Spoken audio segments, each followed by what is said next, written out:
Hi friends, welcome to London Tamil Kitchen. இன்றைக்கு variety cheese dosa ரெசிபியோட வந்திருக்கிறேன். எப்படி செய்கிறேன்னு சொல்லி பார்ப்போம் வாங்க. ஒரு தோசை மாவை வச்சு வகை வகையாக தோசை, சில்லி ஃப்ளேக்ஸ் உங்களோட உரைப்புக்கு ஏற்ற மாதிரி நீங்கள் எடுக்கலாம். தேவையான அளவு உப்பு, வெங்காயம் எடுத்து தோல் உரித்து கழுவி சின்ன வெட்டி வச்சுருக்கிறேன். ஃப்ரோசன் ஸ்வீட் கார்ன் எடுத்து 2 or 3 டைம்ஸ் வார்ம் வாட்டரில் கழுவி எடுக்க ஐஸ் இல்லாமல் நல்ல சாஃப்டான ஸ்வீட் கார்னாக வரும். அப்படி வரத்தக்கதாக கழுவி எடுக்கணும்.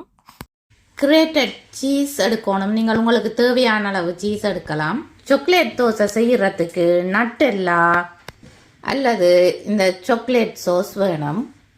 இந்த சாக்லேட் சோஸ் டெசர்ட்டுக்கு யூஸ் பண்ணுறது. வகை வகையாக தோசை சுட இவ்வளவு பொருட்களும் வேணும். தோசை மாவு எடுத்து தோசைக்கல் கீட்டாகினா பிறகு விடணும். ஆல்ரெடி நான் தோசை ரெசிபி போட்டிருக்கிறேன், டிஸ்கிரிப்ஷனில் லிங்க் கொடுக்குறேன், நீங்கள் விரும்பினா பார்க்கலாம். தோசையை ஊற்றி பரவின உடனே நாங்கள் வெட்டி வச்சிருக்கிற வெங்காயத்தை போட்டு பரவணும். இப்போ நான் சீஸ் அண்ட் ஆனியன் தோசை செய்கிறேன். கொஞ்சமாக உப்பும் போடணும். தோசைன்ற மேல் பக்கம் நல்லா வேகி வந்த பிறகுதான் நாங்கள் சீஸை ஆட் பண்ணணும். சீஸை இப்படி பரவி போடணும். உங்களுக்கு சீஸ் தேவையான அளவு போடலாம். இந்த சீஸ் மெல்ட் ஆகுந்தனைக்கும் நாங்கள் தோசையை வேக விடணும். இப்போ சீஸ் மெல்ட் ஆகிட்டுது. இப்போ cheese and onion dosa ready. எப்படி வந்திருக்குன்னு பார்த்தீங்களா? இப்போ cheese and sweet corn dosa செய்கிறேன். ஸ்வீட் கார்னை போட்டு பரவணும்.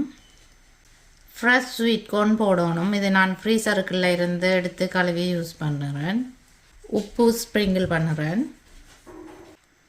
சில்லி ஃப்ளேக் கொஞ்சமாக போடணும். ஃப்ரெஷ் ஸ்வீட் கார்ன் போடுறீங்கன்னு சொல்லி சொன்னால் அவிச்சிட்டு தான் போடணும். நீங்கள் உங்களோட உரைப்புக்கு ஏற்ற மாதிரி போடலாம். மேல் பக்கம் வடிவா வேகினா பிறகு சீஸ் ஆட் பண்ணுறேன். நீங்கள் இதை மாதிரி உங்களுக்கு விருப்பமான வெஜிடபிள்ஸை போட்டு இப்படி வெரைட்டி தோசை செய்து சாப்பிடலாம். நீங்கள் உங்களுக்கு விருப்பமான வெஜிடபிள்ஸை போட்டு தோசை செய்யலாம். க்ரீன் பீஸ் தோசை செய்யலாம். Cheese melt ஆகிட்டுது.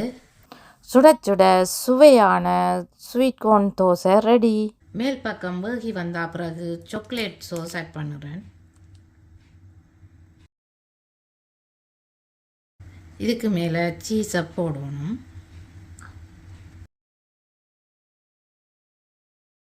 சீஸ் மெல்ட் ஆகிட்டுது. இப்போ சுட சுட cheese and chocolate dosa ready.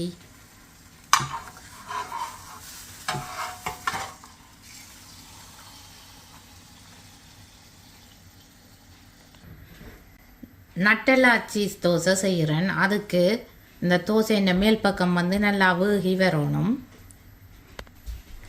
வேகி வந்த பிறகு நட்டெல்லா ஆட் பண்ணுறேன். நட்டெல்லாவை ஸ்ப்ரெட் பண்ணி விடணும். நட்டெல்லா ஹாட்டாக இருக்கும். கீட்டுக்கு உருகத்தான் ஸ்ப்ரெட் பண்ணக்கூடிய மாதிரி இருக்கும்.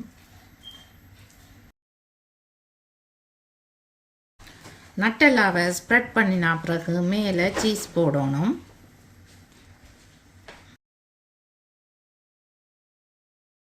சீஸ் மெல்ட் ஆகிட்டுது. இப்போ சுட சுட cheese and Nutella dosa ready.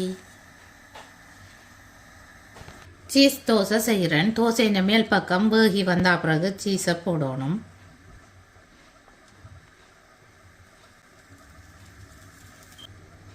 Cheese melt ஆகிட்டுது. இப்போ சுட சுட சீஸ் தோசை ரெடி.